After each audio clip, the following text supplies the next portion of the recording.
చాలా ప్రత్యేకమైన రోజు ఫ్రెండ్స్. ఎందుకంటే ఇప్పుడు ఈ టెంపుల్లోకి అమ్మవారి అలంకరణ చేయడానికి రాబోయే వ్యక్తులు ఇదిగో మీరు చూస్తున్నారు కదా, వీళ్ళు సామాన్యులు ఏం కాదు. ఎందుకంటే మొట్టమొదటిసారిగా ధనాలకోట మైసమ్మ తల్లిని ఒక గత 6 సంవత్సరాల క్రితం, అది విన్నారుగా, 6 సంవత్సరాల క్రితం అమ్మవారిని తయారు చేయడానికి ముందు కష్టపడ్డ వ్యక్తులలో మొదటి వ్యక్తి రాజుభాయ్. సో ఇప్పుడు ప్రస్తుతానికి అతని గురించి తర్వాత చెప్తా. ఇప్పుడు దిగుతున్నారు కదా, ఈమె ఈ 6 సంవత్సరాల కాలం అమ్మవారికి అలంకరణ చేసిన వ్యక్తి. పేరు భాగ్యలక్ష్మి, మా చెల్లెలు. ముందు పోమ్మా. రాజు గారు, ఇంట్రడ్యూస్ రాజు. ప్రస్తుతానికి కుమ్రవెల్లిలో రాచిచ్చా ఛాయదావగాం అనేటువంటి ఒక బ్రాంచ్ ఉంది.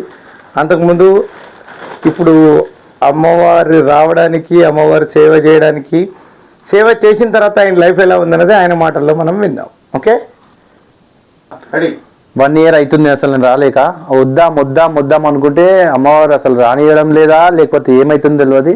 మొత్తానికైతే ఇవాళ వచ్చిన, ఎట్లనో ఇవాళ తల్లి దయ వల్ల ఇక్కడికి వచ్చేసిన, అయిపోయింది. అయితే ఈ ఏమైందంటే ఇంతకుముందుకు నేను రాజన్న డాబా అని లొకేషన్లో డాబా ఓపెన్ చేసిన. ఆ డాబా ఓపెన్ చేయగా ఏమైంది, అప్పుడు ఆ మధ్యలో అమ్మవారి దగ్గర రాలేకపోయినా, ఆ బిజీలో ఉండడం వల్ల ఇట్లా దాంట్లో ఏమైంది, లాస్ వచ్చేసింది మొత్తం. లాస్ వచ్చి ఇక నాకు మొత్తం మనసు అంతా ఖరాబ్ అయింది. ఏం చేయాలి అర్థం కాలే. ఉల్టా పెట్టినందుకు లాస్ అయిపోయింది. ఆ డాబా పెట్టినాక అమ్మవారి దగ్గర రాలేకపోయినా, తర్వాత కొన్ని రోజుల తర్వాత మళ్ళీ డైరెక్టర్ గారు, అరే నువ్వు అమ్మవారి దగ్గరకు వచ్చి మొక్కుకున్నాక ఇట్లా నువ్వు అంతా నీకు మంచిగా అవుతుంది అని చెప్పిండు. అట్లనే ఈడ చెట్లు పెరిగినాయి, ఆ చెట్లు కూడా కొడదాం దారా అని చెప్పి అట్లా తీసుకొచ్చిండు. చెట్లు కొట్టేసినాక అమ్మవారి దర్శనం చేసుకున్నాం. అమ్మవారి దర్శనం చేసుకున్నాక అమ్మవారికి మంచిగా మొక్కుకున్నా. తల్లి ఏదైనా మంచిగా దారి చూపించి తల్లి అని చెప్తే ఇట్లా అమ్మవారికి మొక్కుకున్నాక కరెక్ట్ ఒక 15 రోజులకు రాచిచ్చా కేఫ్ అని ఒకటి ఓపెన్ చేసిన కొమరేళ్ళ సఫిషియన్ ముంగట. ఫుల్ సక్సెస్ కొట్టిన. ఫుల్ అంటే అందరు ప్రతి ఒక్కరు కూడా టీ తాగిన వాళ్ళు సూపర్ ఉంది బాగుంది అని ఫుల్ సక్సెస్ కొట్టిన. ఇప్పటిదాకా మంచిగానే ఉంది, ఇప్పుడు కూడా మంచిగానే ఉన్నా. అయితే అమ్మవారు అప్పటికిప్పుడు చాలా చేంజ్ ఆఫ్ ఉన్నది. అప్పుడు నేను వచ్చినప్పుడు అంత ఇవన్నీ ఇట్లా లేకుండే, కానీ అమ్మవారు అప్పుడు చూస్తే ఇప్పుడు చూస్తే చాలా డిఫరెంట్ ఉన్నారు. ఇంకా మళ్ళీ ఇంకోటి ఏంటంటే అసలు అమ్మవారు దర్శనం చేసుకునే టైం దొరకలేదు. పబ్లిక్ సండే కాగానే ఎంత పబ్లిక్ వస్తున్నారంటే అరే వర్షం అవుతలేదు. అసలు షూటింగ్ గురించి అనేది తీసినాం. యాక్చువల్ ఇది షూటింగ్ గురించి అని ఈ అమ్మవారిని ఇక్కడ తయారు చేయడం జరిగింది. కానీ అమ్మవారి ఇక్కడనే వెలిసిపోయింది గృహలో.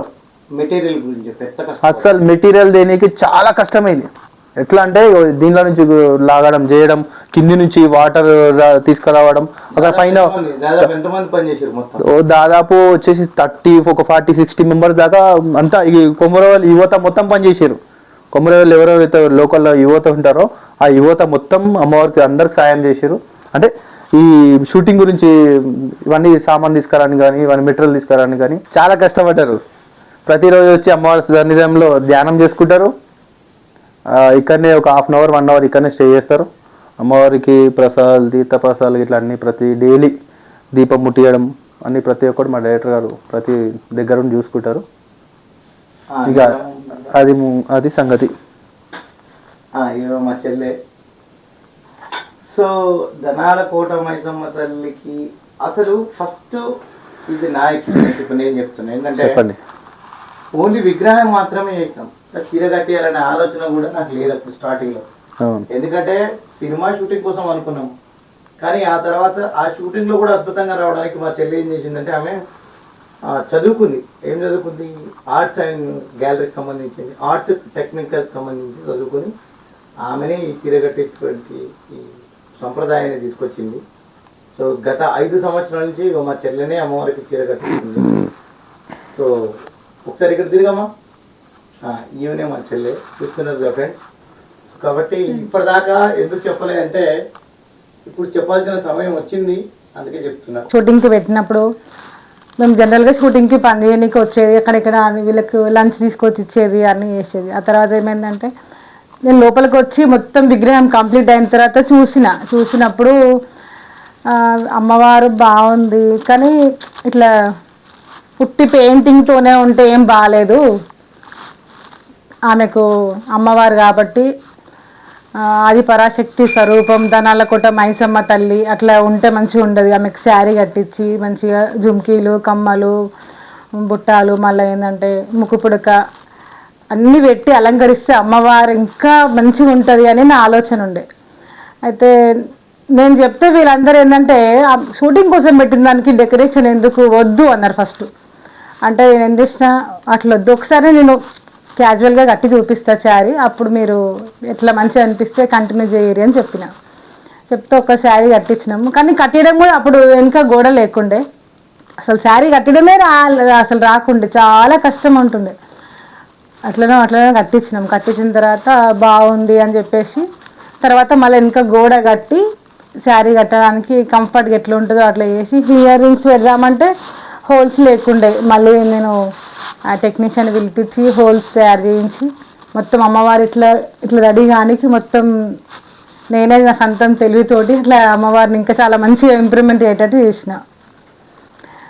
నేనంటే ఎప్పుడో పిలిచినప్పుడు రావాలంటే నాకు అసలు ఒక్కొక్కసారి ఇంట్రెస్ట్ ఉంటుండే, ఒకసారి నేను రాను అని చెప్తుంటే 15 days అట్లా 10 days అట్లా అయిన తర్వాత అమ్మవారు వచ్చి నాకు డెకరేషన్ ఎందుకు అలవాటు చేసినావు, మరి ఎందుకు శారీ మార్చవా, నువ్వు మాత్రం డైలీ ఒక చీర కట్టుకుంటావు, నాకు మాత్రం కట్టించవా అని చెప్పింది. చెప్తే మళ్ళీ వచ్చి శారీ కట్టించిన.